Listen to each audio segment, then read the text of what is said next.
जो लोग अक्सर मर्डर करते हैं उन्हें ये बात अच्छे से पता होती है, लाश को साफ साफ ठिकाने लगाना सबसे बड़ा सिरदर्द होता है, और अगर कोई सुराग छोड़े बिना करना हो तो मानो नामुमकिन सा लगता है। लेकिन सोचो, अगर तुम्हारे पास एक निंजा दोस्त हो तो ये झंझट जैसे खुद ब खुद हल हो जाते हैं। बस एक निंजा टेक्निक लगाओ और लाश एक पल में सूखी पत्तियों में बदल जाती है। लेकिन इतना जबरदस्त इंसान अचानक निंजा विलेज का गद्दार बन बैठता है। अब पूरे निंजा कबीले के लोग उसी की तलाश में हैं, उसे खत्म करने के लिए। और जब उसकी जान पर बनी थी तब वो मिला एक हाई स्कूल की लड़की को जिसने उसकी जान बचा ली। शुरुआत में उसे ये नहीं पता था कि ये लड़की असल में क्या है। उसे लगा सिर्फ एक नॉर्मल इंसान है जो शायद थोड़ी सी दया खा गई। लेकिन सच्चाई तो तब सामने आई जब गली के एक कोने में निंजा विलेज का एक बंदा अचानक हमला कर देता है। वहीं पहली बार लड़की ने अपने असली रूप की एक झलक दी। तुमने ये सब कब से सीखा? लेकिन क्या तुम नहीं चाहोगे कि जहर देने वाला भी न सुने ये बात? इस लेवल पर तुम मुझसे भी ऊपर हो। मैं ही असली। ओह नहीं, तू तो सीरियसली कोई आम इंसान नहीं है। ओह शिट, वो जहर अभी भी मेरे मुंह में है। उधर लड़की सोच रही थी कि इस लाश का क्या किया जाए। तभी लड़का अचानक होश में आता है और कहता है, रुको, मेरे पास तरीका है। भले ही उसमें लड़ने की ताकत न हो, लेकिन उसका निंजा जादू चीजों को पत्तियों में बदल सकता है। अब चौंकने की बारी लड़की की थी, क्योंकि किलर्स की दुनिया में एक रैंकिंग सिस्टम होता है, और ये रैंकिंग सिर्फ इस बात पर नहीं होती कि तुम कितनी सफाई से किसी को मारते हो, बल्कि ये भी देखा जाता है कि तुम क्राइम सीन को कितना क्लीन छोड़ते हो। और लड़की एक हाई स्कूल स्टूडेंट होने के नाते इन बात के कामों में जरा कच्ची थी, इसीलिए उसकी रैंकिंग काफी नीचे थी। तभी उसने एक डील ऑफर की, चलो 7 काम करते हैं, तुम मेरी लाशें साफ करो, मैं तुम्हें दुश्मनों से बचाऊंगी, और अगर मना किया तो फिर तुम जानते ही हो, बचोगे नहीं। लड़का कुछ कहने ही वाला था कि तभी ऊपर से एक परछाई गिरी। एक ट्विन पोनीटेल वाली छोटी सी लड़की हाथ में एक भारी भरकम दरांती लिए सीधा वार करने आई। लेकिन जैसे ही उसने इधर उधर देखा, उसे टारगेट दिखा ही नहीं। हाँ, उसने ये जरूर नोटिस किया, उसके सामने वही भगोड़ा निंजा खड़ा है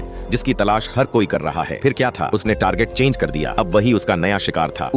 भाग क्यों रहे हो? अभी एक बार और कोशिश करती हूँ। तुम हिलो मत। मैं बिल्कुल नहीं हिलूंगा। जैसे ही वो पीछा करने को हुई, लड़की चुपचाप उसके पीछे खड़ी हो गई। एक पल का भी मौका नहीं मिला, सीधा पीछे से हमला। जब तक लड़का अपनी टेक्निक से लाश को साफ करता, लड़की फिर उसी अधूरी बात पर लौट आई, और इस बार लड़के ने बिना हिचकिचाए जवाब दे दिया। अब जब सब कुछ सामने था, जब वापसी का कोई रास्ता नहीं बचा था, तो उसे भी ये डील मंजूर थी। आखिरकार उसने अपने पुराने साथियों को खत्म कर दिया था। अब गांव लौटना तो नामुमकिन था, और यहीं से शुरू होती है एक अस्थिर खतरनाक कोएग्जिस्टेंस, एक भगोड़ी निंजा और एक हाई स्कूल गर्ल किलर की।